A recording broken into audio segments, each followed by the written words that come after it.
আজকে থেকে প্রায় 4014 বছর আগের কথা। আজকে থেকে যখন আমরা লেকচার দিচ্ছি এখন থেকে প্রায় 4014 বছর আগের কথা, মানে প্রায় 4000 বছর আগের কথা। হিসেবটা মেলানো হয়েছে এভাবে যে ঈসা আলাইহিসসালাম এবং মুহাম্মদ সাল্লাল্লাহু আলাইহি ওয়াসাল্লামের যে উম্মত, এর মধ্যে ডিস্টেন্স ছিল 570 বছরের মতো। আবার মুহাম্মদ সাল্লাল্লাহু আলাইহি ওয়াসাল্লামের উম্মতের 1444 বছর চলে গেছে, এটা কাউন্ট করা যায়। আর এর আগে ঈসা আলাইহিসসালাম থেকে ইব্রাহিম আলাইহিসসালামের ডিস্টেন্সটা হচ্ছে 2000 বছর।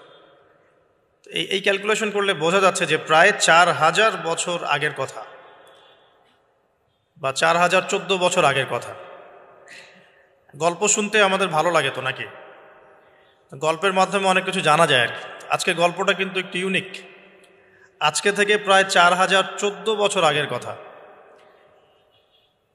একটা চমৎকার সভ্যতা ছিল, ঐতিহাসিক সভ্যতা, তার নাম ছিল ব্যাবিলন। এটা ইরাকে ছিল, সেখানে বাবেল নামে একটা শহর ছিল। আমরা অনেকে জানি না যে বর্তমান বাগদাদ হচ্ছে সেই বাবেল নগর। বর্তমান বাগদাদ হচ্ছে সেই বাবেল নগরী। আর বাবেল সম্পর্কে আল কোরআনে কিন্তু আয়াত আছে।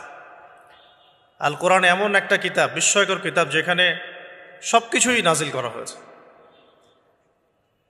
তো আল্লাহ পাক সূরা কাহফে তো বলেছেন, ওয়ালাকাদ সাররাফনা ফি হাযাল কুরআন লিন-নাসি মিন কুল্লি মাসাল। আমি এই কোরআনে মানব জাতির জন্য প্রত্যেকটা বিষয়কেই ব্যাখ্যা করেছি। ওয়া নাযালনা আলাইকাল কিতাবা তিবয়ানান লিকুল্লি শাই। হে নবী, আমি আপনার প্রতি এমন একটা কিতাব নাজিল করেছি যেটা তিবয়ানান লিকুল্লি শাই, প্রত্যেকটা বিষয়কে ব্যাখ্যা করে। যারা আহলে কোরআন ভ্রান্ত আকীদার অনুসারী, তারা কিন্তু এই আয়াত থেকেই দলিল পেশ করে যে কোরআন তো তিবয়ানান লিকুল্লি শাই, প্রত্যেকটা বিষয়ের ব্যাখ্যা। তার নতুন করে হাদিসের কি প্রয়োজন আছে? এটা আমাদের আলোচনার টপিক না, আমরা ওদিকে যাচ্ছি না। তো আল্লাহ পাক কোরআনে কিন্তু বাবেল নগরীর কথা বলেছেন। সূরাতুল বাকারার 101-2 এই আয়াতগুলোতে আছে। এই বাবেল নগরী তৎকালীন সময় জাদুবিদ্যার একটা আকড়া ছিল আর কি। এর আগে আমরা জানি সুলাইমান আলাইহিস সালামের সময় ওই হারুত আর মারুত দুজন ফেরেশতাকে দিয়ে মানুষকে পরীক্ষা করা হয়েছিল। এই ঘটনাটা সূরা বাকারার 101-2 এই আয়াতগুলোর মধ্যে আছে, দেখে নিয়েন। আমি রেফারেন্সগুলো বলে দিলাম। এখানে এই বাবেল নগরীর কথাটা আছে, ঠিক আছে? তো এই নগরীতে প্রায় 4014 বছর আগে একটা ফুটফুটে সুন্দর শিশু জন্ম নেয়। দেখতে খুবই সুন্দর, অমায়িক, দেখলেই মানে মন কেড়ে নেয়ার মতো সুন্দর। এমন কিছু বাচ্চা থাকে কিন্তু দেখলে আদর করতে ইচ্ছা করে, মন কেড়ে নেয়ার মতো, ইউনিক, সবার চেয়ে আলাদা। এবং জন্ম নিয়েছে সে এমন একটা পরিবারে, যেই পরিবার তৎকালীন সময়কার যে জালেম শাসক নমরুদ, তার প্রধান পুরোহিত, তার নাম আজার।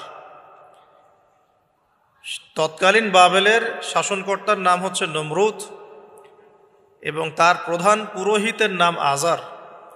তার ঘরেই জন্ম নিয়েছেন এই তাওহীদের শেকর ইব্রাহিম আলাইহিস সালাম। আল্লাহ পাকের কি মানে, আল্লাহ পাক কি না করতে পারে? যেখানেই আবু জেহেল সেখানেই মুহাম্মদ সাল্লাল্লাহু আলাইহি ওয়াসাল্লামের জন্ম হয়। যেখানেই নমরুদ সেখানেই ইব্রাহিমের মতো মানুষ আসেন। যেখানেই ফেরাউন সেখানে আবার মূসা আসেন। মূসাকে আল্লাহ রাব্বুল আলামিন ফেরাউনের ঘরেই মানুষ করলেন। ইব্রাহিম আলাইহিস সালামকে আল্লাহ পাক আজারের ঘরেই মানুষ করলেন। আজকে আমরা দেখি এরকম সিটি অফ আখিরুজ্জামানে কিছু কিছু দিনী বোন চেহারা না দেখানোর জন্য আন্দোলন করছে। চিন্তা করতে পারেন, যেখানে যত বেশি জাহিলিয়াত সেখানে তত পাক্কা মুসল্লি জন্ম নেবে, মুমিন জন্ম নেবে ইনশাআল্লাহ। যেখানে যত বেশি জাহিলিয়াত সেখানে তত শক্তিশালী মুমিনদের জন্ম হবে ইনশাআল্লাহ। তো এখন তৎকালীন নমরুদ যে সভ্যতার অধিবাসী ছিল, এই সভ্যতাটাকে আমরা বলি কালাডীয় সভ্যতা। এটাকে কালাদীয় সভ্যতা বলা হয়। এটা মূলত জাদুর জন্য একটু বিখ্যাত ছিল, যেটা রেফারেন্স আমি দিলাম সুলাইমান আলাইহিস সালামের যুগ থেকে। এখানে আজারের ঘরে জন্ম নিয়েছেন আমাদের নবীগণের পিতা, মুসলিম জাতির পিতা ইব্রাহিম আলাইহিস সালাম। সুবহানাল্লাহ। বলা বাহুল্য যে নমরুদ কিন্তু 400 বছর বেঁচে ছিল, এবং 400 বছর হায়াত পাওয়ার পরে সে মনে করছিল যে সে কখনো মারা যাবে না। এরপরেই সে নিজেকে খোদা দাবি করা শুরু করেছে আর কি। এই বাচ্চা ছেলেটা বড় হতে লাগলো। যারা সমাজকে পরিবর্তন করে তারা কিন্তু সমাজের স্রোতে গা ভাসায় না। নবী সাল্লাল্লাহু আলাইহি ওয়াসাল্লামের জন্মটা একটু মিলাই এটার সাথে। আমাদের নবীও ঠিক এরকমই একটা সমাজে জন্ম নিয়েছেন। ইব্রাহিম আলাইহিস সালাম যেমন জন্ম নিয়েছেন শিরকে ভরা সমাজে, চতুর্দিকে মূর্তি পূজা হচ্ছে, ইভেন তার বাসায় তার বাবা হচ্ছে মূর্তি পূজারীদের সর্দার, তার ঘরে তিনি জন্ম নিয়েছেন। ঠিক তেমনি রাসূল সাল্লাল্লাহু আলাইহি ওয়াসাল্লাম যে মক্কায় জন্ম নিয়েছেন, সেই মক্কা ছিল শিরকের আকড়া। সেখানে লাত, উজ্জা, হবল, মানাতের পূজা হতো, সুদ ছিল, জিনা ছিল, ব্যভিচার ছিল, মাদক ছিল, গোত্রীয় হানাহানি ছিল, নারীর অবমাননা ছিল। এরকম আইয়ামে জাহিলিয়াতেও নবী সাল্লাল্লাহু আলাইহি ওয়াসাল্লাম জন্ম নিয়েছেন। নবী সাল্লাল্লাহু আলাইহি ওয়াসাল্লাম, ইব্রাহিম আলাইহিস সালাম দুজনের চেহারাও একরকম ছিল, দুজনের চেহারার গঠনটাও একরকম ছিল, দেহের গঠনও একরকম ছিল। মেরাজের রাতে নবী সাল্লাল্লাহু আলাইহি ওয়াসাল্লাম দেখে এসেছিলেন যে ইনি কে, যাকে দেখতে হুবহু আমার মতো লাগছে। জিবরাইল আলাইহিস সালাম বলেছেন ইনি আপনার পিতা ইব্রাহিম আলাইহিস সালাম। সুবহানাল্লাহ। ঠিক তেমনি আমরা খেয়াল করে দেখি যে জীবনের যে চড়াই উতরাই, পারিবারিক জীবন, সামাজিক জীবন, হিজরতের জীবন, দিন প্রতিষ্ঠা ইত্যাদি, প্রত্যেকটা ডিপার্টমেন্টেও ইব্রাহিম আলাইহিস সালাম আর মুহাম্মদ সাল্লাল্লাহু আলাইহি ওয়াসাল্লামের মধ্যে একটা চরম মিল আছে। এটা আমরা আস্তে আস্তে এই গল্পের ভিতরে গেলে বুঝতে পারবো। আর এই কারণেই হয়তোবা আল্লাহ ভালো জানেন, এই কারণেই হয়তোবা আমরা যখন তাশাহুদের পর দরুদ পড়ি, আমরা দরুদের মধ্যে অন্য নবীর নাম নিচ্ছি না, আমরা মুহাম্মদ সাল্লাল্লাহু আলাইহি ওয়াসাল্লামের সাথে ইব্রাহিম আলাইহিস সালামের নাম নিচ্ছি। হতে পারে এটা একটা কারণ, আল্লাহ ভালো জানেন। এখন এরকম পরিবেশে বড় হতে লাগলেন ইব্রাহিম আলাইহিস সালাম। আমি একটু আগে বলেছি যারা সমাজকে পরিবর্তন করে তারা কখনো সমাজের জাহিলিয়াতের স্রোতে গা ভাসায় না। মুহাম্মদ সাল্লাল্লাহু আলাইহি ওয়াসাল্লাম সমাজ পরিবর্তন করেছেন আইয়ামে জাহিলিয়াতকে মাত্র 23 বছরের ব্যবধানে, কিন্তু তিনি কিন্তু জাহিলিয়াতের সাথে গা ভাসান নাই। তিনি কখনো সুদ খাননি, তিনি কখনো মূর্তি পূজা করেন নাই, তিনি কখনো কোনো অন্যায় গুনাহ করেন নাই, তিনি কখনো মাদক দ্রব্যের কাছেও যান নাই, কিন্তু সমাজটা ছিল এগুলোতে নিমজ্জিত। ঠিক ইব্রাহিম আলাইহিস সালামের ক্ষেত্রেও সেম, তিনি একজন প্রধান পুরোহিতের ঘরে জন্ম নিয়েও কখনো মূর্তির ধার কাছে যান নাই। বরং একটু যখন বড় হচ্ছেন, একটু বড় বলতে ম্যাচিউরড, আমাদের টিকটক প্রজন্মের মতো না, এরা 20-30 বছর হয়ে গেল ম্যাচিউরড হয় না, বুদ্ধি প্রতিবন্ধী, বিকলাঙ্গ।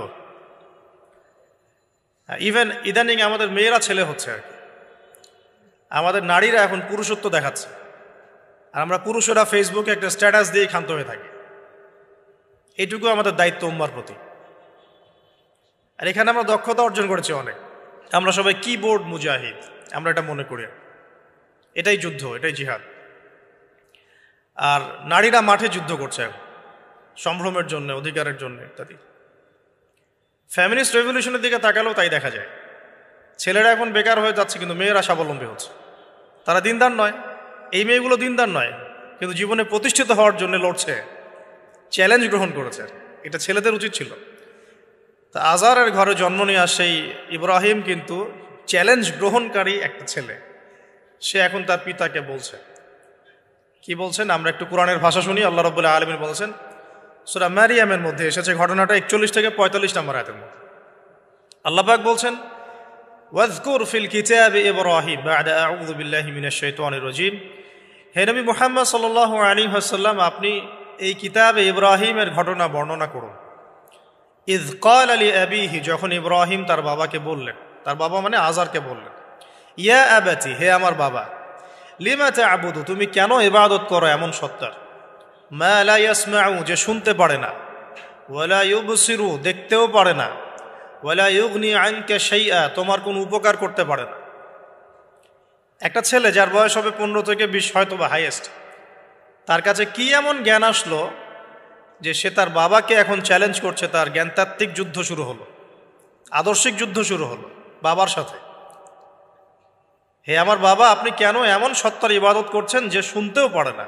অসারতা দেখিয়ে দেওয়া হচ্ছে চোখে আঙ্গুল দিয়ে, দেখতেও পারে না, আপনার তো কোনো উপকারও করতে পারে না, কোনো ক্ষতিও করতে পারে না।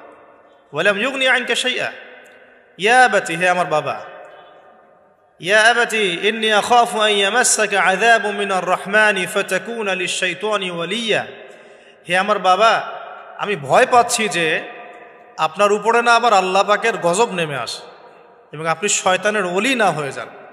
ওলি মানে কি? বন্ধু, বন্ধু, শয়তানের বন্ধু না হয়ে যান। ইয়া আবাতি ইন্নী ক্বাদ জাআনি মিনাল ইলম মা লাম ইয়াতিকা ফাত্তাবি'নি আহদিকা সিরাতান সাওয়্যা। কি চমৎকার কথা! ছোট্ট ছেলেটা বলছে, হে আমার বাবা, আমার কাছে একটা জ্ঞান আসছে, জ্ঞান, আমার কাছে একটা জ্ঞান এসেছে যেটা তোমার কাছে আসে নাই। ফাত্তাবি'নি, তুমি আমার অনুসরণ করো। আহদিকা, আমি তোমাকে পথ দেখাবো। সিরাতান সাওয়্যা, সহজ সরল পথ দেখাবো তোমাকে। সন্তান বাবাকে নসিহত করছে। দেখো, সন্তান বলছে, আমার কাছে এমন জ্ঞান এসেছে বাবা যেটা তোমার কাছে আসে নাই, তুমি আমাকে ফলো করো, আমার অনুসরণ করো, আমি তোমাকে পথ দেখাবো। Ego problem, ego. আজকেও যখন কম বয়সী কোনো মানুষ বেশি বয়সের কাউকে দাওয়াত দিতে যাবে, এরকম প্রবলেম ফেস করতে হবে। তার বাবা কি বলল, কেন ফেস করতে হবে, আল্লাহ পাক সেটাও বলেছেন সূরা বাকারা। এটা এই সূরাটা সূরা বাকারায় বলেছে, ওয়া ইযা কিলা লাহু ইত্তাকিল্লাহ, কিছু মানুষ আছে যাদেরকে যদি বলা হয় আল্লাহকে ভয় করুন, আখাযাতহুল ইজ্জাতু বিল ইসম, তাদের প্রেস্টিজে লাগে। এক কথায় কি? প্রেস্টিজে লাগে, প্রেস্টিজ নষ্ট হয়। আখাযাতহুল ইজ্জাতু বিল ইসম ফাহাসবুহু জাহান্নাম, আল্লাহ বলছেন ওর জন্য জাহান্নামই যথেষ্ট। ওয়াসাআত মাসীরা, কত নিকৃষ্ট সেই আশ্রয়স্থল। এখনকার সমাজে এই প্রবলেমটা আপনারা ফেস করবেন। যদি আপনার বয়স কম হয়, আপনার কাছে অনেক জ্ঞান থাকলেও মানুষ সমাজের নিতে যাবে না। আপনি ক্রিপ্টোকারেন্সি নিয়ে কথা বলছেন, এক শ্রেণী ধর্মনেতাই আপনার পিছনে লেগে যাবে। আপনি ইসলামিক রেভলিউশন নিয়ে কথা বলবেন, ইসলাম এস্টাবলিশমেন্ট নিয়ে কথা বলবেন, ইউনিটি নিয়ে কথা বলবেন, উম্মার করণীয় নিয়ে কথা বলবেন। আপনি এই বয়সে, এত ছোট বয়সে আপনি উম্মার প্রবলেমসগুলো ফাইন্ড আউট করে সেগুলো সলিউশন নিয়ে কথা বলবেন, এত বড় সাহস আপনার? এটাই প্রবলেম। অথচ চমৎকার একটা বিষয়, আমাদের সমাজে এগুলো দেখা যায়, অন্য কোথাও দেখা যায় না। কোনো ড্রাইভারকে জিজ্ঞাসা করবেন, কোনো ড্রাইভারকে জিজ্ঞাসা করবেন, তার স্কিল সম্পর্কে জিজ্ঞাসা করবেন যে আপনার স্কিল কেমন। একটা অ্যান্সার দিবে সে, আমি 10 বছর থেকে চালাই, বা 15 বছর থেকে চালাই, আমি 27 বছর থেকে গাড়ি চালাই। মানে তার এই বয়সটাই হচ্ছে স্কিলের মানে দলিল, সার্টিফিকেট। এখন এরকম চলছে দিনী অঙ্গনেও। আমি 20 বছর থেকে ফতোয়া দিই, আমি 32 বছর থেকে ওয়াজ করি, আমি এই করি, আমি সেই করি। এই যে জাহির করা, আল্লামা তাকি উসমানী দায়ামাত বরাকাতু এবং তার যারা ছাত্ররা আছেন সারা উপমহাদেশে, স্পেশালি বাংলাদেশে, তাদের অনেকের সাথে আমি দেখা করেছি। তারা একটা নসিহত সবাই কমনভাবে করেন, দেখি নসিহতটা করেন যে কখনো নিজেকে জাহির করবা না, কখনো নিজেকে জাহির করবা না, তাহলে আল্লাহ তোমার এলেম কেড়ে নিবে। আর আমরা এখন দিনী অঙ্গনে জাহির করার জন্য ব্যস্ত। আমি এত বছর থেকে এটা করি, আমি অত বছর থেকে করি, অথচ এটা কোনো দলিল নয়, এটা কোনো সার্টিফিকেট নয়। এত বছর থেকে বলার পরেও ভুল হতে পারে, যেটা ভুল হবে সেটা শুধরে নিতে হবে। আর নবী সাল্লাল্লাহু আলাইহি ওয়াসাল্লাম যায়েদ বিন হারেসা রাদিয়াল্লাহু আনহুকে একটা কাফেলা সেনাপতির দায়িত্ব দিয়েছিলেন যখন তার বয়স মাত্র 17 বছর। কত বছর? 17 বছর বয়সী একজন তরুণ সাহাবী যায়েদ ইবনে হারেসা রাদিয়াল্লাহু আনহু, তিনি নেতৃত্ব দিচ্ছেন এমন সাহাবীদের যে সাহাবীরা তার চেয়ে বয়সে অনেক বড়। এমনকি এই অভিযান শেষ হওয়ার আগেই নবী সাল্লাল্লাহু আলাইহি ওয়াসাল্লাম ইন্তেকাল হয়। তার পরবর্তীতে আবু বকর সিদ্দিক রাদিয়াল্লাহু আনহু সেই অভিযান আবার চালানোর চেষ্টা করেন, আবার চালানোর জন্য মনস্থ করেন।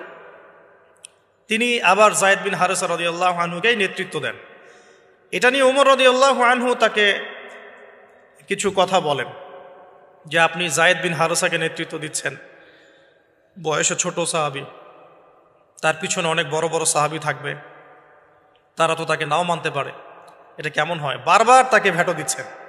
শেষমেশ আবু বকর সিদ্দিক রাদিয়াল্লাহু আনহু একটু রেগেই বললেন যে ইস্তা'মালাহু রাসূলুল্লাহ ওয়া আনতা তা'মুরুনি আন আনজি'হা আনজিহু, তাকে তাকে স্থলাভিষিক্ত করেছে স্বয়ং আল্লাহর রাসূল, আর তুমি এসে আমাকে বলছো আমি তাকে অপসারণ করব। সুবহানাল্লাহ। নবী সাল্লাল্লাহু আলাইহি ওয়াসাল্লাম যোগ্যতা দেখতেন মানুষের, কার যোগ্যতা কতটুকু আছে। তো ওইদিকে আমি ভিতরে ঢুকছি না। আমরা এখন সোশ্যাল অ্যাফেয়ার্সে যা দেখি যে আমরা যোগ্যতার চাইতে অন্যান্য বিষয়গুলোকে বেশি মূল্যায়ন করা শুরু করি। এতে করে তরুণরা উঠে আসতে পারে না, তরুণদের জার্নি অনেক টাফ হয়। এবং যারা স্পেশালি জেনারেল ব্যাকগ্রাউন্ড থেকে দিনের দিকে আসার চেষ্টা করেন তারা পদে পদে হতাশ হয়। তাদেরকে বুকে নেওয়ার মানুষ খুব কম থাকে। কেন জানি তাকে মানুষ কাউন্টার মনে করে, এনিমি মনে করে, অন্তর্দাহ সৃষ্টি হয়, একটা জ্বালান হয়। হঠাৎ করে উড়ে এসে জুড়ে বসলো, উম্মার দায়িত্ব নিয়ে নিচ্ছে, কোত্থেকে আসলো এটা? এরকম একটা দৃষ্টিভঙ্গি আমরা দেখতে পারি আর কি।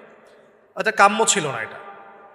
বরং তরবারি যত আপনি শান দিবেন তত ধারালো হবে। তো শান দিবে কারা? যারা তরোয়াল চালাতে পারে তারাই। যারা চালাতে পারে তারা যদি তরোয়ালকে ভোতা করে দেয় তাহলে তো এটা দিয়ে আপনি জালেমের গর্দান কাটতে পারবেন না। তো যাই হোক, আমরা বেশি হাইথটের কথায় না যাই। আজার এখানে ছিলাম, দেখেন বাবাকে সন্তান উপদেশ দিচ্ছে। এবার বাবার উত্তরটা শোনো। বাবা কেন গ্রহণ করলো না? বললাম প্রেস্টিজ ইস্যু।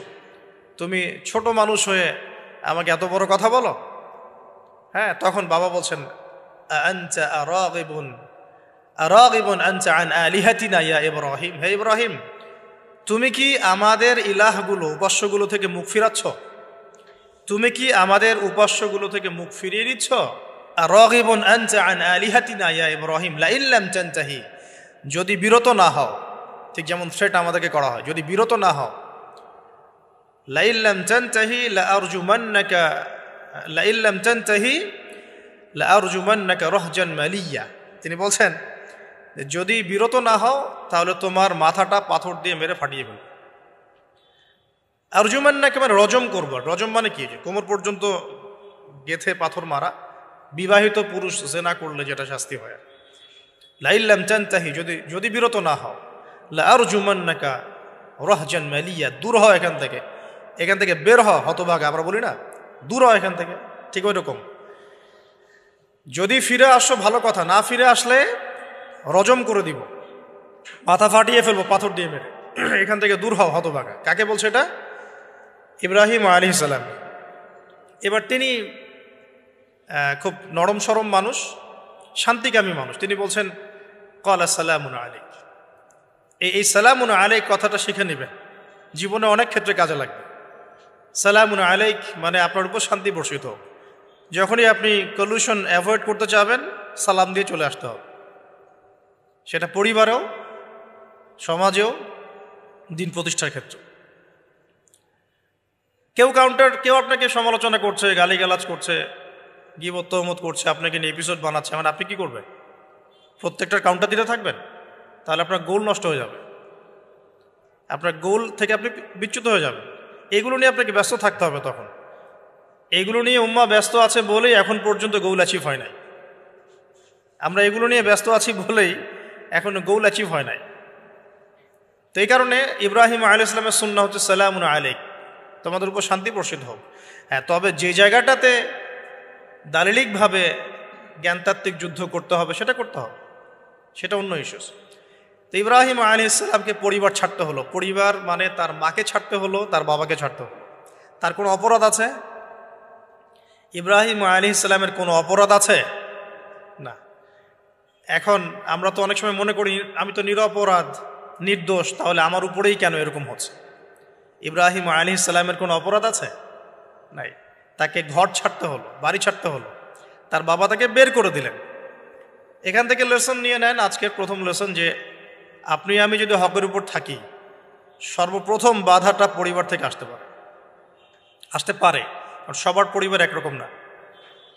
এখনকার মেজরিটি সংখ্যক পরিবারগুলোই জাহেল, একদম জাহেল, বস্তুবাদী, জানোয়ারের মতো। মানে খাও দাও, সেক্সুয়াল সম্পর্ক, বিয়ে শাদী, সন্তান, এর বাইরে কিচ্ছু চিন্তা করতে পারে না। দুনিয়া আর দুনিয়া, এর বাইরে কিচ্ছু চিন্তা করতে পারে না। ইল্লা মাশা আল্লাহ, কিছু পরিবার আছে এর বাইরে, তাদের কথা আলাদা। সবাই তো আর ছোটবেলা থেকে আধ্যাত্মিক পরিবার পায় নাই, দিনই পরিবার পান নাই। আর এটার পরিমাণ দিন দিন কমেই আসছে। ম্যাক্সিমাম পরিবার এখন জাহান্নামের টুকরা আর কি। আল্লাহ পাক পরিবারকে বলেছেন জাহান্নাম থেকে বাঁচাও, কু আনফুসাকুম ওয়া আহলিকুম নারা। এখন ওই পরিবারই হয়ে গেছে জাহান্নামের টুকরা। আপনি দিনের পথে চলতে চাইলে প্রথম হোঁচটটা পরিবার থেকে খেতে পারেন। এটা ইব্রাহিম আলাইহিস সালামের জীবনেও যেমন হয়েছে, মুহাম্মদ সাল্লাল্লাহু আলাইহি ওয়াসাল্লাম জীবনে হয়েছে। ওই যে মিলাদ ছিলাম কিভাবে, তার ক্ষেত্রেও সেম। চাচারা শত্রু না, চাচারা শত্রু, আশপাশের মানুষ শত্রু। চাচা এসে বাড়ির সামনে খড়কুটা ফেলে দিয়ে যায়, চাচি এসে ময়লা আবর্জনা ফেলে দিয়ে যায়, কেউ গালি দেয়, কত সমস্যা। যখন নিজের মানুষরা আপনার এগেনস্টে চলে যায় তখন মনটা ভেঙে যাবে স্বাভাবিক। কারণ নিজের মানুষটা সারা দুনিয়া যদি আপনার বিপক্ষেও থাকে, কাছের কিছু মানুষ আপনার পক্ষে থাকে, তখন আপনি বাসাতে অ্যাটলিস্ট সিংহ, তখন বাসা থেকে এনার্জি নিয়ে বাইরে যুদ্ধ করতে পারবেন। কিন্তু বাহিরে সবাই মোটামুটি ধরেন যে আপনার পজিটিভ, কিন্তু বাসায় এসে দেখলেন যে বাসায় আপনার কোনো রকম অনুকূল পরিবেশ নাই, তখন বাইরে সিংহ হলে বাসায় বিড়াল হয়ে থাকতে হবে। দেখেন ইব্রাহিম আলাইহিস সালামের জীবনে আর মুহাম্মদ সাল্লাল্লাহু আলাইহি ওয়াসাল্লামের জীবনে একটা স্পেশাল নেয়ামত ছিল, সেটা হলো স্ত্রীদের নেয়ামত। স্ত্রীদের নেয়ামত। বাহিরে মানুষ অনেক কিছু বলছে, গালিগালাজ করছে, মারছে, কাটছে, থুতু দিচ্ছে, সমালোচনা করছে, কিন্তু বাসায় ইব্রাহিম আলাইহিস সালামের আছেন সারা, হাজেরা, আর মুহাম্মদ সাল্লাল্লাহু আলাইহি ওয়াসাল্লামের আছেন খাদিজা রাদিয়াল্লাহু। অ্যাটলিস্ট বাসায় আপনি একটা কি বলবো যে বড় একটা প্রশান্তির জায়গা আপনার বাসায় আছে। তো এটা একটা বড় নেয়ামত যেটা ইব্রাহিম আলাইহিস সালাম এখন হারালেন। কিভাবে? বাবা বাসা থেকে বের করে দিল। এখান থেকে বুঝতে হবে যে দিনের পথে চলতে গেলে প্রথম বাধা পরিবার থেকে আসতে পারে। তাই বলে তাদের সাথে কোনো রকমের দ্বন্দ্ব সংঘাতে যাওয়া যাবে না। সালামুন আলাইক, সালামুন আলাইক, তোমাদের উপর শান্তি বর্ষিত হোক। ইব্রাহিম বলছেন সালামুন আলাইক, হে বাবা আপনার উপর শান্তি বর্ষিত হোক। তাই না আরও বলছেন আস্তাগফিরুল্লাকা রব্বি, আমি আপনার জন্য আল্লাহর কাছে ক্ষমা চাইব ইনশাআল্লাহ। ইন্নাহু কানা বি হাফিয়া, তিনি আমার প্রতি খুব মার্সিফুল, আশা করি তিনি আমার দোয়া কবুল করবেন। কিন্তু যখন তিনি জানতে পেরেছিলেন যে তার বাবা শিরকের উপর আছেন, আল্লাহ পাক মাফ করবেন না, সূরা তওবার মধ্যে আছে, তখন থেকে তিনি আর ক্ষমা চান নাই, বাবার জন্য ক্ষমা চান নাই। তো এবার ইব্রাহিমের সফর শুরু হলো, একাকিত্বের সফর। তার মানে একটা বিষয় এটাও শিখতে হবে, হকপন্থীদের সাথে আল্লাহর দেয়া একটা বিশেষ নিয়ামত হচ্ছে একাকিত্ব। হকপন্থীদের লাইফে আল্লাহ পাকের পক্ষ থেকে একটা বিশেষ অনুগ্রহ হচ্ছে একাকিত্ব। মানে একাকিত্ব কেন নিয়ামত বললাম? কারণ একাকিত্ব মানুষকে আল্লাহ চিনিয়ে দেয়।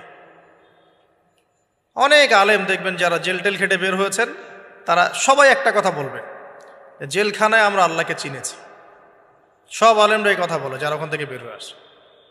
কারণ একাকিত্ব মানুষকে গভীরভাবে ভাবায়, আল্লাহকে পাওয়ায়, আল্লাহর কাছে দোয়া করতে শেখায়, মানুষকে বোঝায় যে আল্লাহ ছাড়া কেউ নাই সাহায্য করার।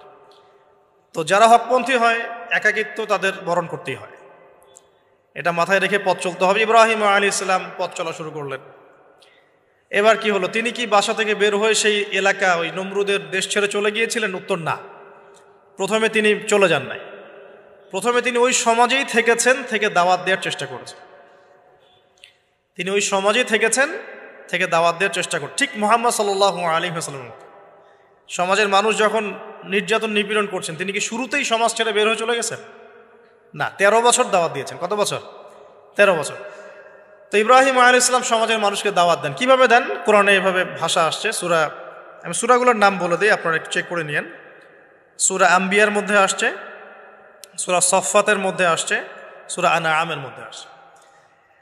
তো তিনি দাওয়াত দেন এভাবে যে ওয়াইজ ক্বালা ইব্রাহিম, যখন ইব্রাহিম বললেন লিআবিহি ওয়া কওমিহি, তার বাবাকে এবং তার কওমকে বললেন, মা হাযিহি তামাসিলুল্লাতী আনতুম লাহা আকিফুন, তোমরা এইসব কি মূর্তির উপাসনা করো, এদের চারপাশে ঘুরতে থাকো,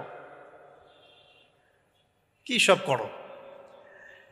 তো তারা বলে যে নাহনু বাল ওয়াজাদনা আবাআনা কাযালিকা ইয়াফআলুন, আমরা আমাদের বাপ দাদাদেরকে দেখেছি এইভাবেই করতে। তাদের রেফারেন্স কিন্তু এটাই ছিল। কোনো দালিলিক জ্ঞানতাত্ত্বিক যুক্তি বিজ্ঞান দর্শন এখানে নাই। দর্শন এখানে কি ফিলোসফিটা কি, বাপ দাদাদেরকে দেখেছি করছে। তো এটা দিয়ে আবার অনেক সময় বাংলাদেশে আবার একটা ট্রেন্ড চালু করা হয়েছে যে তোমরা দীর্ঘদিন 1200 বছর থেকে যে ইসলামটা ফলো করে আসছো ওটা ভুয়া, আমরা যেটা নতুন মডারেশন দিচ্ছি এটাই সঠিক। এই দলিল সেম না। এখানে অমুসলিমদেরকে দাওয়াত দেওয়া হচ্ছে। অমুসলিমরা বলছে যে আমরা বাপদাদাদেরকে দেখেছি যে তারা এভাবেই মূর্তি পূজা করতো, আমরা তাই করি। এটার সাথে কি হানাফি মাযহাবকে মিলাবেন আপনি? হ্যাঁ, হানাফি মাযহাব বাপদাদা থেকে চলে আসে, ভুয়া, নতুন যেটা দিচ্ছি এটাই সঠিক। আস্তাগফিরুল্লাহ। তো আমরা হাত চেঞ্জ করাটাকে এখন মনে করি হিন্দু থেকে মুসলমান হইলাম মনে হয়, হাত বদল করাটাকে মনে হয় যে হিন্দু থেকে মুসলমান হয়েছি মনে হয়। গভীরে ঢোকেন, ওলামায়ে কেরামদের মানে দার্সে গিয়ে বসে গভীরে ঢুকলে বুঝতে পারবেন যে ইসলামিক স্কুল অফ থটগুলা প্রত্যেকটারই ভিত্তি আছে, এগুলোর গভীর শেকড় আছে, ভিত্তি আছে। আল্লাহ, রাসূল এবং রাসূলের সাহাবীগণ, এই তিনটাকেই মানতে হবে। আপনি যদি বলেন যে আমি সাহাবীদেরকে মানি না, খালি আল্লাহ এবং রসুলকে মানি, তাহলে আল্লাহকে রসুলকে মানতে পারবেন না। সাহাবীদের অনুসরণ না করলে রসুলকে ফলো করতে পারবেন না। তো ওইটা আজকের ইস্যু না, এটা ফিকহি অনেক ব্যাপার, গভীর ব্যাপার, এটা অন্যদিন কথা হবে। এই দলিল আর এই দলিল কিন্তু সেম করা যাবে না। আবার যে আমরা বাপ দাদা থেকে দেখে আসছি তোমরা নামাজ এইভাবে পড়ো, এই নামাজ ওই দলিল চলবে না, আমারটা ঠিক, এটা ঠিক না। নামাজ যেটা পড়ে আসে তারা, এটা ঠিক আছে, এর প্রত্যেকটা দলিলের মধ্যে অথেন্টিসিটি আছে। এরকম করে সমাজে ফিতনা ছড়ানো ঠিক হবে না, বিভ্রান্তি ছড়ানো ঠিক হবে না। এখন আসুন ইব্রাহিম আলাইহিস সালামকে কি আনসার দিচ্ছেন? আমরা আমাদের পিতা মাতাদেরকে দেখেছি, বাপ দাদাকে দেখেছি এরকম তাওয়াফ করতে, মূর্তির চারপাশে পূজা করতে, নজর দিতে। তো ইব্রাহিম আলাইহিস সালাম বলছেন যে হাল ইয়াসমাউনাকুম, এই মূর্তিগুলো কি তোমাদেরকে শুনতে পারে? ইস্তাদউন, যখন তোমরা একে ডাকো। হাল ইয়ানফাউনাকুম, তোমাদের কোনো উপকার আসতে পারে? আও ইয়াদুররুকুম, তোমাদের কোনো ক্ষতি করতে পারে? তার দলিলগুলো কিন্তু অকাট্য। ইব্রাহিম আলাইহিস সালামের দলিলগুলো কিন্তু এখানে, যুক্তিগুলো কিন্তু অকাট্য। আসলে কি সে শুনতে পারে? আসলে কি সে দেখতে পারে? আসলে কি সে তোমার উপকার করতে পারে? তাদের কিন্তু কিছু বলার নাই এখানে। তারা বলছে বাল ওয়াজাদনা আবানা কাযালিকা ইয়াফআলুন, আমাদের পিতা মাতা বাপ দাদাদেরকে দেখেছি এইভাবেই করতে। ইব্রাহিম আলাইহিস সালাম বলছেন যে ইন্নাকুম আনতুম লাফি দালালিম মুবিন, তোমরা তো সুস্পষ্ট বিভ্রান্তির মধ্যে আছো। তাহলে তো এরকম আরো অনেক আয়াত আছে সূরা সাফফাতের মধ্যেও, ওয়া ইন্না মিন শিআতিহি লা ইব্রাহিম ইয জাআ রাব্বাহু বিকলবিন সালিম ইয ক্বালা লিআবিহি ওয়া কওমিহি মাযা তা'বুদুন, তোমরা কিসের ইবাদত করো? আইফকান আলিহাতান দুনাল্লাহি তুরিদুন, তোমরা কি আল্লাহ সম্পর্কে মিথ্যা মিথ্যা মিথ্যা আরোপ করতে চাচ্ছ? ফামা যান্নুকুম বিরাব্বিল আলামিন, আল্লাহ রাব্বুল আলামিন সম্পর্কে তোমাদের কি ধারণা? এভাবে তিনি তার কওমকে দাওয়াত দিতে লাগলেন। কিন্তু তাদের কওমের দলিল একটাই ছিল, বাপ দাদাদেরকে দেখেছি এভাবে মূর্তি পূজা করতে, তাই করি। সনাতন, এটা ছিল কি সনাতন থটস। অথচ সর্বপ্রথম এটা শুরু হয় কোন নবীর আমল থেকে? নূহ আলাইহিস সালাম। নূহ আলাইহিস সালামের যুগের মানুষ সর্বপ্রথম এই মূর্তি পূজা শিরক করেছে। এর আগে মূর্তি পূজা ওয়ার্ল্ডে ছিল না, নূহ আলাইহিস সালামের যুগ থেকে শুরু হয়েছে।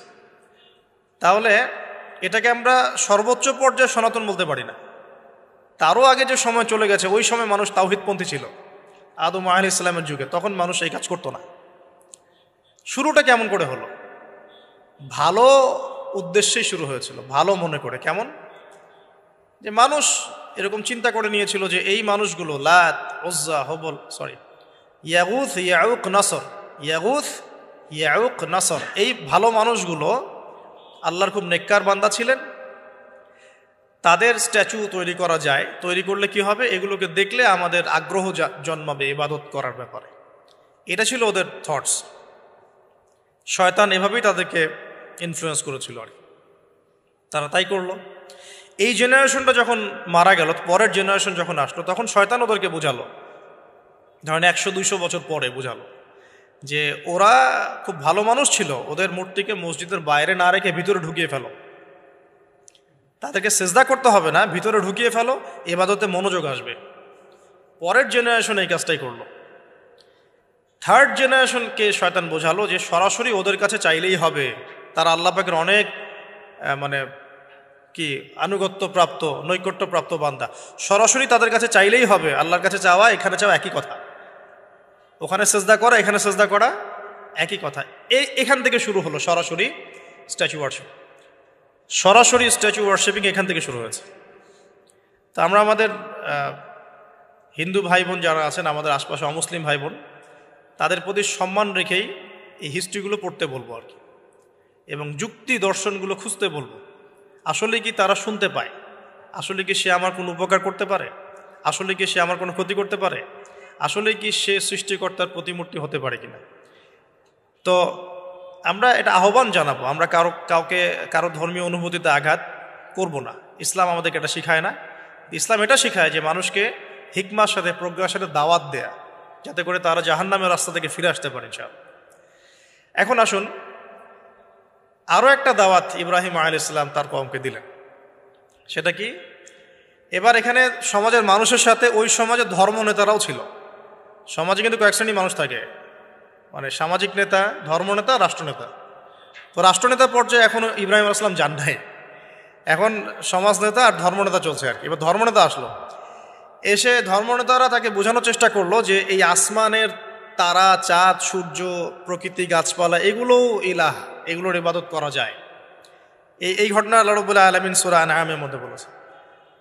তো ইব্রাহিম আলাইহিস সালামকে তারা দেখাচ্ছে, এটা আরবীয় একটা কাব্যিক ভাষায় কোরআনে এসেছে, চমৎকার ভাষায়, যে ফালাম্মা জান্না আলাইহিল লাইল, যখন তার উপর রাত আচ্ছাদিত হলো, রাআ কাওকাবা, তখন ইব্রাহিম আলাইহিস সালাম কি দেখলেন? আকাশে তারা দেখলেন। ঠিক আছে, তারা মূর্তি পূজার এখানেই আছে, ধর্মনেতারাও এখানেই আছে। তো তিনি বলছেন হাযা রব্বি, এটা আমার রব। ফালাম্মা ফালা, যখন তারকাগুলো অস্তমিত হলো, ক্বালা লা উহিব্বুল আফিলিন, আমি তো অস্তমিত যাওয়া জিনিসকে পছন্দ করি না। রব তো অস্তমিত যাবে না, এখানেও যুক্তি লাগবে, তো আমার ফিলোসফি লাগবে, আমার এখানে দর্শন লাগবে, এখানে তো আমাকে মানে প্রজ্ঞা দিয়ে বোঝাতে হবে। এটা তো অস্তমিত হয়ে গেল, এটা তো রব হতে পারে না। ফালাম্মা রাআল কামারা বাযিগান, যখন সে চাঁদকে দেখলো জলজল করছে একদম। আর এখনকার চাঁদ দেখা আগের চাঁদ দেখা তো এক না, এখন তো আমরা চাঁদের আলোই খুঁজে পাই না, তখনকার চাঁদ তো অন্যরকম। বাযিগান মানে জলজল করছে। তখন তিনি বললেন হাযা রব্বি, এটা আমার রব। তখন ফালাম্মা ফালা, যখন এটাও অস্তমিত হয়ে গেল, তিনি বলছেন লাইল্লাম ইয়াহদিয়ানি রব্বি লাকুনান্না মিনাল কওমিদ দাল্লিন, আল্লাহ যদি আমাকে হেদায়েত না দেন তাহলে আমি এই দল্লিনদের অন্তর্ভুক্ত হয়ে যাব। ইব্রাহিম আলাইহিস সালাম বলছেন ফালাম্মা রাআ শামসা বাযিগাতান, যখন এবার সূর্যকে দেখলেন দিনের বেলা, এটা তো আরো বড়। হাযা রব্বি হাযা আকবার, এটা আমার রব, এটা সবচেয়ে বড়। হাযা আকবার, এটা সবচেয়ে বড়। ফালাম্মা আফালাত, এটা যখন অস্তমিত হয়ে গেল, তখন তিনি বলছেন এই কথাটা যে ইয়া কওমি ইন্নী বারিউম মিম্মা তুশরিকুন, হে আমার কওম, তোমরা যেগুলোকে দিয়ে আল্লাহর সাথে শরিক করছো, এখান থেকে আমি আমার চেহারাকে ফিরিয়ে নিলাম। সুবহানাল্লাহ। তখন তিনি এই কথাটা বলেন ইন্নী ওয়াজ্জাহতু ওয়াজহিয়া লিল্লাযী ফাতারাস সামাওয়াতি ওয়াল আরদা হানিফাও ওয়া মা আনা মিনাল মুশরিকিন, আমি আমার চেহারাকে ফিরিয়ে নিচ্ছি এই আসমান সমূহ এবং জমিনের সৃষ্টিকর্তার দিকে, এবং আমি মুশরিকদের অন্তর্ভুক্ত নই। ইন্না সলাতি ওয়া নুসুকি ওয়া মাহইয়ায়া ওয়া মামাতি লিল্লাহি রাব্বিল আলামিন, আমার সলাত, আমার কুরবানি, আমার স্যাক্রিফাইস, আমার জীবন, আমার ফুল লাইফ, আমার মৃত্যু সবকিছু কার জন্য? জগৎ সমূহের প্রতিপালক আল্লাহর জন্য। লা শারীকা লাহু, তার কোনো শরিক নাই। ওয়া বিযালিকা উমিরতু, এই একনিষ্ঠভাবে তার ইবাদত করার জন্যই আমি আদিষ্ট হয়েছি। ওয়া বিযালিকা উমিরতু ওয়া আনা মিনাল মুসলিমিন, এবং আমি মুসলিমদের অন্তর্ভুক্ত। এই শুরু হলো এবার পুরো স্পষ্টভাবে তাওহীদের ঘোষণা দেয়া। তবে ইব্রাহিম আলাইহিস সালামের এক একটা পদক্ষেপ কি যৌক্তিক না, বৈজ্ঞানিক না, এবং অকাট্য প্রমাণ আছে না, এগুলোকে কিন্তু ভেদ করতে পারছে না তারা। এবার ইব্রাহিম আলাইহিস সালাম চিন্তা করলেন দ্বারা এবার উচিত শিক্ষা দিতে হবে। তবে আগে বলে নেই, এই যে উচিত শিক্ষাটার কথা বলছে, এটা আবার আপনারা খবরদার ভুলেও কোথাও দিতে যায় না, ঠিক আছে? এটারও সময় আছে। ইব্রাহিম আলাইহিস সালামের সাথে নবী সাল্লাল্লাহু আলাইহি ওয়াসাল্লামের জীবনের মিলের কথা বলছিলাম। নবী সাল্লাল্লাহু আলাইহি ওয়াসাল্লাম মক্কা বিজয়ের আগে কি কখনো মূর্তির গায়ে হাত দিয়েছেন কিনা বলেন? দিয়েছেন? যখন মক্কা বিজয় হয়ে গেছে, পুরো স্টেটই আপনার, অথরিটি আপনার, তখন আপনি আপনার অ্যাকশন নিতেই পারেন, সেটা আপনার ব্যাপার, তখন আপনি কি করবেন? মুহাম্মদ সাল্লাল্লাহু আলাইহি সাল্লাম কাবা ঘরে ঢুকে তখন মূর্তি ভেঙেছেন এবং বলেছেন ওয়াকুল জাআল হক ওয়া যাকাল বাতিল ইন্নাল বাতিলা কানা যাহুকা, তাই না? তো ইব্রাহিম আলাইহিস সালাম এবার শিক্ষা দেওয়ার চিন্তা করছেন। তিনি বলছেন যে যখন এরা মেলাতে যাবে, ওই উৎসবে যাবে, তখন আমি এদেরকে দেখে নিব। এটা কুরআন চমৎকারভাবে বলেছে যে إذ قال لأبيه وقومه ماذا تعبدون أئفكا آلهة دون الله تريدون فما ظنكم برب العالمين فراغ إلى آلهتهم فقال ألا تأكلون। ইব্রাহিম আলাইহিস সালাম এবার যখন ওরা মেলায় চলে গেছে, তো যাওয়ার আগে আবার ইব্রাহিম আলাইহিস সালাম বলছিলেন যে ইন্নী সাকিম, আমি হচ্ছি অসুস্থ। আমি কি অসুস্থ? নজর নজরতান ফিন নুজুম। ইব্রাহিম আলাইহিস সালাম রাতের বেলা আকাশের দিকে তাকালেন একবার, তাকিয়ে ওদেরকে বললেন যে ইন্নী সাকিম, আমি অসুস্থ। এটা কৌশল, আমি অসুস্থ, এটা কৌশল। এই কৌশল আবার সব জায়গায় ঘাটাতে যায় না আর কি। তো এবার যখন তারা চলে গেল, ফারাগা ইলা আলিহাতিহিম ফাকালা আলা তাকুলুন, এবার তিনি ওই মূর্তি গৃহ যেটা ওদের, ওখানে ঢুকে বলছেন যে আলা তাকুলুন, তোমাদের কি হলো, খাচ্ছ না কেন? কাদেরকে বলছে এই কথা? মূর্তি, খাচ্ছ না কেন? আলা তাকুলুন। ফারাগা ইলা আলিহাতিহিম ফাকালা আলা তাকুলুন মা লাকুম লা তানতিকুন, কি হলো, কথা বলছো না কেন? মা লাকুম লা তানতিকুন, কি হলো, কথা বলছো না কেন? এবার ফারাগা আলাইহিম দরবাম বিল ইয়ামিন, এবার ইয়ামিন মানে ডান হাত, ডানাতে যা পেয়েছিলেন আর কি, তা দিয়ে সবগুলোকে ভেঙে চুরমার করে ফেলছে। ব্যাস, এবার ওরা যখন আসলো এসে বলছে যে আনতা ফাআলতা হাযা বিআলিহাতিনা ইয়া ইব্রাহিম, হে ইব্রাহিম তুমি কি আমাদের উপাস্যদের সাথে এই কাজ করেছো? ইব্রাহিম বলছেন লা, না, বাল লা আসলে কোরআনে নাই, আমি নিজের মতো করে বললাম আরবি বলতে বলতে। বাল ফাআলাহু কাবীরুহুম হাযা, বরং এই বড়টা এই কাজ করছে। এর মধ্যে সবচেয়ে বড় যেটা আছে এই বেটার কাজ, আমি করি নাই, আমি তো করি নাই। তখন ওরা তো এটা তো হতভম্ব হয়ে গেল, যে সে বলছে যে তুমি তো জানো, তুমি তো খুব ভালো করেই জানো যে তারা কথা বলতে পারে না, নড়াচড়া করতে পারে না, কিছুই করতে পারে না। তখন তিনি বললেন তাহলে তোমরা কেন এমন ইলাহের উপাসনা করো যে কথাও বলতে পারে না, শুনতেও পারে না, দেখতেও পারে না, তোমার উপকারও করতে পারে না, ক্ষতিও করতে পারে না। কিন্তু এবারও কিন্তু যুক্তি নাই, কোনো তাদের কাছে কোনো দলিল নাই, কোনো প্রমাণ নাই, কোনো যুক্তি দর্শন কিচ্ছু নাই। এবার শুরু হলো জুলুম। জালেমের কাজ কি? যুক্তি, জ্ঞান, দর্শন, বিজ্ঞান এগুলো দিয়ে যখন পরাস্ত, এগুলো দিয়ে পারছি না, এবার পেশি শক্তি। এবার কি? পেশি শক্তি। ব্যাস, এবার পেশি শক্তি।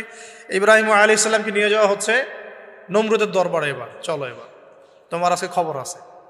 এবার পুরো রিমান্ড হবে 7 দিনের। একদিন রিমান্ড হলেই অবস্থা খারাপ হয়ে যাওয়ার কথা।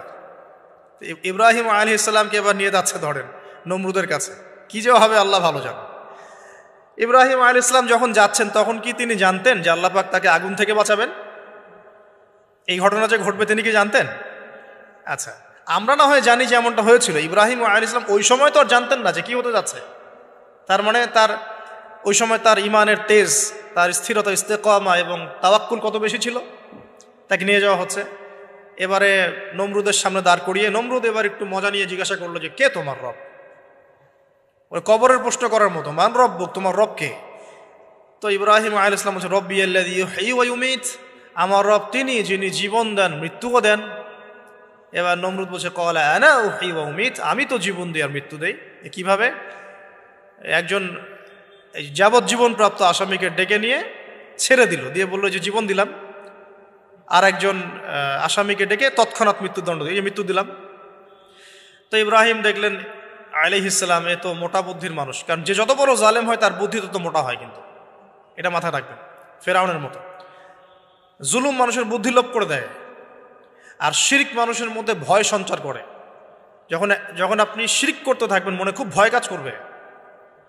এবং মুশরিক বাহিনী কখনো ইসলামের বিজয় লাভ করতে পারে নাই। যে মুসলিম সেনাবাহিনীর মধ্যেও শিরক ছিল না, ওরা যুদ্ধের মাঠে পরাজিত হয়ে গেছে। ইতিহাস ঘাটবেন, মুসলিম যে সেনাবাহিনীর মধ্যে শিরক ছিল ওই সেনাবাহিনী পরাজিত হয়ে গেছে। আবার অল্প গুটি কয়েক সেনাবাহিনী তারা তাওহীদপন্থী ছিল, তারা জয়লাভ করেছে। ইতিহাস ঘেটে দেখবেন। তো জুলুম কি করে? বুদ্ধি লোপ পায়। নমরুদের বুদ্ধি লোপ পেয়ে গেল। তো ইব্রাহিম আলাইহিস সালাম বলছেন রব্বি আল্লাযী ইউহয়ী ওয়া ইউমীত, এ তো এটা বুঝলো না। তাহলে ইন্নাল্লাহ তাআলা ইন্নাল্লাহ ইয়াতি বিশ-শামসি মিনাল মাশরিক ফাতি বিহা মিনাল মাগরিব। ইব্রাহিম আলাইহিস সালাম বলছেন যে আল্লাহ রাব্বুল আলামিন, আমার আল্লাহ, তিনি পূর্ব দিক থেকে সূর্য ওঠান। তো তুমি যদি ইলাহ হয়ে থাকো তাহলে পশ্চিম দিক থেকে উঠাও।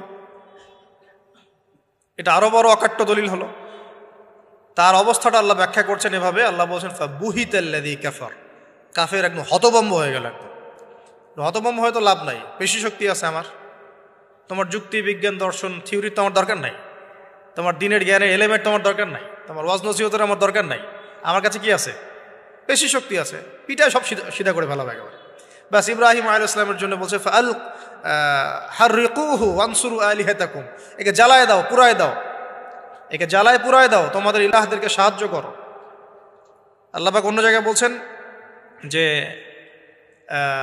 ফাআরাদু বিহি কাইদান ফাজআলনাহুমুল আসফালিন, তারা ইব্রাহিম আলাইহিস সালামকে নিয়ে একটা বিশেষ বড় একটা কৌশল করল। এই কৌশলটা কি ছিল? তাকে অগ্নিকুণ্ডের মধ্যে ফেলে দেওয়ার একটা চেষ্টা করলো, আগুন জ্বালিয়ে রাখলো। বলা হয় 40 দিন, এগুলো হিস্ট্রি বা তাফসীরগুলোতে আসছে, আমি just Quran text to the point বলছি। তো আগুন দাউ দাউ করে জ্বলতে লাগলো, ওই ব্যাবিলন, ওখানকার সব মানুষ দেখছে বিষয়টা। তো ইব্রাহিম আলাইহিস সালামকে ফেলে দেওয়া হবে। দেখেন, যখন ফেলে দেওয়া হবে তখন কি ইব্রাহিম জানতেন যে তিনি আগুনে পুড়বেন না? তিনি তাহলে প্রস্তুত ছিলেন, তিনি তখন জীবন দেওয়ার জন্য প্রস্তুত ছিলেন। ঠিক আছে, এখন তাকে ফেলে দেওয়া হচ্ছে, ঠিক ওই সময়ে জিবরাইল আলাইহিস সালামের আগমন। সুবহানাল্লাহ। তিনি এসে বলছিলেন যে আমার কাছে কোনো হাজত আছে নাকি আপনার? তখনও ইব্রাহিম আলাইহিস সালাম বলেছেন আপনার কাছে আমার কোনো হাজত নাই। হাসবি আল্লাহ ওয়া নি'মাল ওয়াকিল, এই যে কথাটা আমরা বলি হাসবুন আল্লাহ ওয়া নি'মাল ওয়াকিল, হাসবি আল্লাহ ওয়া নি'মাল ওয়াকিল, ইব্রাহিম আলাইহিস সালাম বললেন আল্লাহই আমার জন্য যথেষ্ট এবং তিনিই আমার উত্তম কর্মবিধায়ক। এরকম মোমেন্টে বান্দা যখন আল্লাহকে এভাবে চাবে, আল্লাহ রাব্বুল আলামিন না এসে পারবেন? কখনই পারবেন ইনশাআল্লাহ। তখন আল্লাহ রাব্বুল আলামিনের আদেশ চলে আসলো, ইয়া নার, হে আগুন, কুনি বারদান ওয়া সালামান আলা ইব্রাহিম, ইব্রাহিমের জন্য ঠান্ডা হয়ে যাও, শীতল ঠান্ডা হও, মানে খুব শীতল না, বা আরামদায়ক শীতল ঠান্ডা হয়ে যাও। সুবহানাল্লাহ। এভাবে আল্লাহ রাব্বুল আলামিন ইব্রাহিম আলাইহিস সালামকে অগ্নি পরীক্ষা থেকে বাঁচালেন। ওখানে ইব্রাহিম আলাইহিস সালাম থাকলেন, কোনো ক্ষতি হলো না। তিনি পরবর্তী সময় বলেছিলেন ওই সময়টুকুর মধ্যেই তিনি শান্তিতে ছিলেন। ওই যে বললাম না, অনেকে যে নির্যাতন নিপীড়নের শিকার হয় তারপরে বলে যে ওই সময়টুকুই ভালো ছিলাম, আল্লাহকে পেয়েছিলাম, তেলাওয়াত বেশি ছিল, তাহাজ্জুদ বেশি ছিল, পরে ফিতনার যুগে চলে আসছি। তো এই হলো অগ্নি পরীক্ষা। এরপরে কওমকে দাওয়াত দেওয়ার হলো না, সেখান থেকে চলে যেতে হলো। ওই যে যে অগ্নি পরীক্ষা ইব্রাহিম আলাইহিস সালামকে এখানে দিতে হয়েছে, ওই রকম পরীক্ষা আমাদের নবী সাল্লাল্লাহু আলাইহি ওয়াসাল্লামকে দিতে হয়েছে তায়েফের মাঠে, দিতে হয়েছে বদরের মাঠে, উহুদের মাঠে। এখানে আল্লাহ পাক ফেরেশতা নামিয়ে দিয়েছেন সাহায্যের জন্য, বদরের মাঠে দেখেন, উহুদের মাঠে আল্লাহ পাক ফেরেশতা নামিয়েছেন সাহায্যের জন্য। একদম হুবাহু মিল পাবেন আপনি জিনিস, খালি বাসিরা থাকলেই হবে, ধরতে পারলেই হবে জিনিসগুলো। সামনে যাই, এবার শুরু হলো জীবনের দ্বিতীয় পর্যায়ে।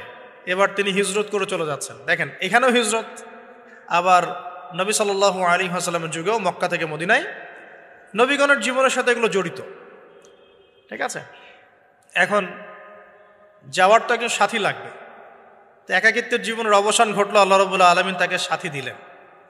সাথীর নাম হচ্ছে সারা আলাইহিস সালাম। কি নাম? অনন্য সুন্দরী নারী ছিলেন। ইতিহাসে বলা হয় যে দুজন নারী সবচেয়ে বেশি সুন্দরী, দুজন। আমাদের মতো আর্টিফিশিয়াল সুন্দরী না, আর্টিফিশিয়াল সুন্দরী কথা বলো, অরিজিনালি সুন্দরী দুজন নারীর কথা বলা হয়েছে। একজন হচ্ছেন হাওয়া আলাইহিস সালাম, অনন্য সুন্দরী নারী ছিলেন, এবং আরেকজন সারা আলাইহিস সালাম, তিনি পরম সুন্দরী নারী ছিলেন। দেখেন, সারা আলাইহিস সালাম তার গর্ভ থেকে কিন্তু পরবর্তীতে সন্তান তো প্রথমে হচ্ছিল না, তাই না? শেষ বয়সে গিয়ে সন্তান হলো। হাজরা আলাইহিস সালামের গর্ভ থেকে কি ইসমাইল, আর সারা আলাইহিস সালামের গর্ভ থেকে ইসহাক। ইসহাক আলাইহিস সালামের পরে ইয়াকুব, আর ইয়াকুবের পরবর্তী বংশধর যারা, তারা কি? বনু ইসরাইল। তো বনু ইসরাইলের মধ্যে ইউসুফ হাসান, ইউসুফ সবচেয়ে সুন্দর ছেলে না? সারা আলাইহিস সালামের সৌন্দর্য, সুবহানাল্লাহ, কথা বুঝতে পারছেন? মায়ের সৌন্দর্য, মায়ের মার বাবা তারা ছিলেন পরম সুন্দর। এখন সারা আলাইহিস সালামের সাথে বিয়ে হলো। দেখেন, এই যে লম্বা সময় আলোচনা করলাম, এই সময়টুকুর মধ্যে ইব্রাহিম আলাইহিস সালামের দাওয়াতে মাত্র 2 জন মানুষ মুসলমান হয়েছে। কয়জন? একজন হলো তার স্ত্রী সারা, আর একজন হচ্ছে তার ভাতিজা, তার নাম লুত। ভাতিজার নাম কি? লুত। পরবর্তীতে তিনিও নবী হয়েছিলেন এবং তাকে সাদুম গোত্রের কাছে পাঠানো হয়েছিল। কোন পাপের কারণে? হোমোসেক্সুয়ালিটি, সমকামিতা, যেটা এখন ওই বিজ্ঞাপন দিয়ে প্রচার করা হয়। এবং ঢাকা শহরে যদি একটা শুমারি করা হয়, দেখবেন এদের সংখ্যা কম হবে না।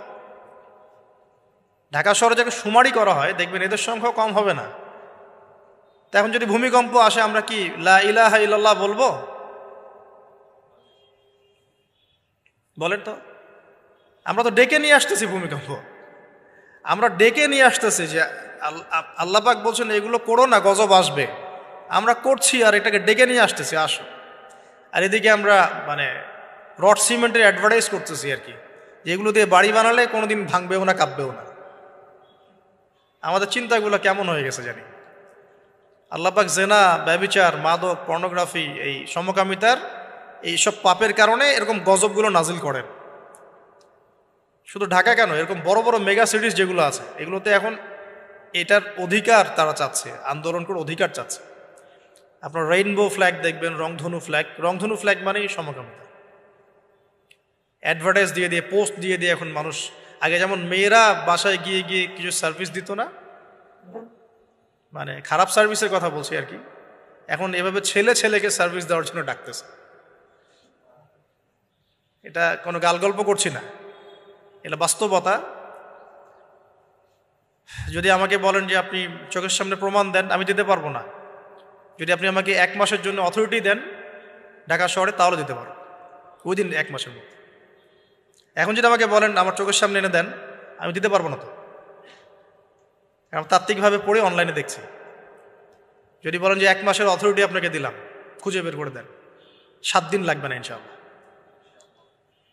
তো কথা হচ্ছে এটাই, যে এই যে সাদুম গোত্রের কাছে পাঠানো হচ্ছে লূত আলাইহিস সালামকে সমকামিতার পাপের কারণে। পরবর্তীতে এই কওমটাকে ধ্বংস করা হয়েছে। আল্লাহ পাক এমনভাবে ধ্বংস করেছেন যেটা ইতিহাসে কখনো করেন নাই। ফেরেশতাদের পাখা দিয়ে আল্লাহ পাক মাটিকে উপরে তুলে আবার উল্টা দিকে দাফন করে দিয়েছেন, আকাশ থেকে পাথর বর্ষণ করেছেন। এখন এইটা যদি সারা বিশ্বে ছড়িয়ে পড়ে, তাহলে ওই রকম শাস্তি আবার আসবে না?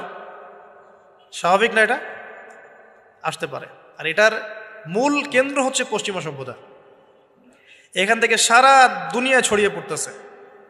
বাংলাদেশের মতো মুসলিম কান্ট্রিতেও দিন দিন সমকামিতা বাড়ছে। আমাদের বোনদের, আমাদের ভাইদের, গার্ডিয়ানদের অনেক বেশি সচেতন থাকা দরকার। কোনো কোনো ক্ষেত্রে মাদ্রাসার মধ্যেও দেখা গেছে এগুলো, হিপসখানাতেও দেখা গেছে এগুলো। পর্নোগ্রাফির কারণে এগুলো হচ্ছে। পর্নোগ্রাফির কারণে মানুষের রুচি বিকৃত হচ্ছে এবং সে নারী, পুরুষ, গরু, ছাগল, হাঁস, মুরগি কোনো কিছুর তোয়াক্কা করছে না। কয়েকদিন পরে এটাও যদি দেখেন, অবাক হবেন না যে মানুষ পশু পাখির সাথে জেনা করতেছে। এটাও যদি দেখেন, আমি অ্যাটলিস্ট অবাক হব না। ধাপ ছিল একটা, প্রথমে মানুষ কি করত? অবৈধ প্রেম করত, এই সম্পর্কে জেনা করত, পরে পরকীয়া শুরু করলো, তারপরে এখন সমকামিতা শুরু হলো।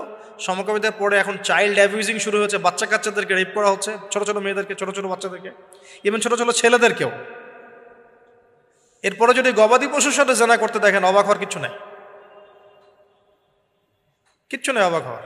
এখন বলেন, আমরা শাস্তির দ্বার প্রান্তে আছি না? অ্যাটলিস্ট আমরা যারা দিনকে ভালোবাসি, আমাদের একটা আইডিওলজি ফলো করি, নৈতিকতার কথা বলি, আমরা আমাদের পরিবার, আমাদের ভাই বোন, আমাদের ছেলে মেয়ে, তাদের প্রতি আমাদের খুব সতর্ক দৃষ্টি রাখতে হবে, সর্বোচ্চ সতর্ক থাকতে হবে। আর আমাদের দিনী বোনদেরকেও রিকোয়েস্ট করবো আমরা, যে ভাইদেরকেও তো বলি, বোনদেরকেও বলছি, বিয়ের আগে কোনো প্রকার অবৈধ সম্পর্ক নাই। বিয়ের আগে কোনো প্রকার অবৈধ কোনো সম্পর্ক না। আর এখন অমুসলিম ছেলে আর মুসলিম মেয়ে প্রেম করতেছে, এগুলোকে নিয়ে অনলাইনে অনেক লেখালেখি হচ্ছে, দেখলাম কয়দিন আগে। তো কিছু বোন আমাকে রিকোয়েস্ট করেছিলেন যে একটু আপনার মুখ দিয়ে যদি মানুষ জানতে পারে এটা, যে কোনো অবস্থাতেই মুসলিম মেয়ে কোনো অমুসলিম ছেলের সাথে প্রেম করতে পারে না। মুসলমান ছেলের সংখ্যা কম হয়ে গেল? যে বিয়ে করার জন্য মুসলমান ছেলে খুঁজে পাওয়া যাচ্ছে না, পরবর্তীতে তারা সেই মুসলিম বোনের ইজ্জত নষ্ট করে তাকে গর্ভবতী করে দিয়ে ভেগে যাচ্ছে। এটা ওদের একটা মিশন। আর ওদের মিশনের কথা আমি পরে বলবো। আমি মুসলিম মেয়ে হয়ে কেমন করে একটা অমুসলিম ছেলের সাথে প্রেম করতে পারবো? আমার বাসার মুসলিম মেয়ে কেমন করে একটা অমুসলিম ছেলের সাথে প্রেম করতে পারবে? এটা তো আমাকে আগে ফাঁসির কাজটা ঝোলানো দরকার, আগে বিচারটা তো আমার করা দরকার আগে। তা আমরা আমাদের দিনী বন্ধুকে সর্বোচ্চ সতর্ক করব। জীবন চলে গেলেও ফিরে আসতে পারে না? আল্লাহর হাতে তো। মানুষ অনেক সময় জীবন মৃত্যুর সন্ধিক্ষণে থাকে না, আল্লাহ পাক ফিরিয়ে বাঁচিয়ে দেন না। ইজ্জত চলে গেলে কখনো ফিরে আসে না। ইজ্জত চলে গেলে ফিরে আসে? আল্লাহ আমাদেরকে বোঝার তৌফিক দান করুন। আচ্ছা,